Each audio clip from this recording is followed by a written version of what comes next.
U vhaledza tshikhala tsha zwikolo u itela ṅwaha wa 2024 nga kha tshumelo ya online zwo takutshedza. Vhabebi vha re kha miduba iyi vho tou fara mbilu nga tshanḓa uri vhana vhavho vha ḓo ṱanganedzwa. Vho Daina vho vha muṅwe wa vhathu vha u thoma u fola muduba uyu.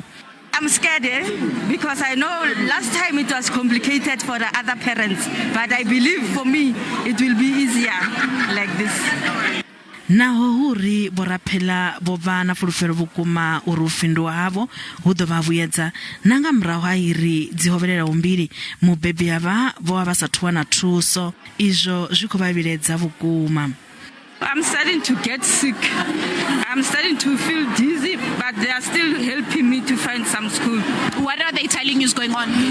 They are busy looking for a school for my daughter. Vhunzhi havho vho ṱahisa mbilelo dzavho na kha zwileludzi zwa vhudavhidzani. Mubebi ava vhone vha ri mbilu yavho zwa zwino i vhudzuloni nga murahu musi vho phuletshedza. I'm relieved, but I'm sick.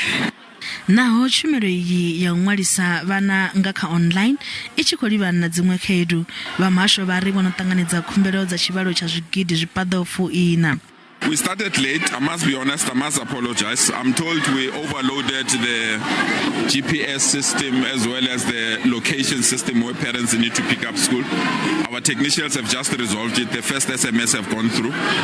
I'm told they've already registered 47,000 people, but we need to be sure before we can make public pronouncement. That is why I'm still here, to ensure that everything is sorted out. Naho vhaṅwe vho thoma vha livhana na khaedu ya u ḓiṅwalisela kha vhaṅwe vhabebi vho tshimbilaho zwavhuḓi iḽi ndi gundo ḽihulu.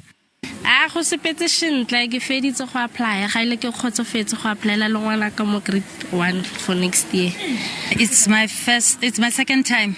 I'm hoping for Randfontein High for grade 8.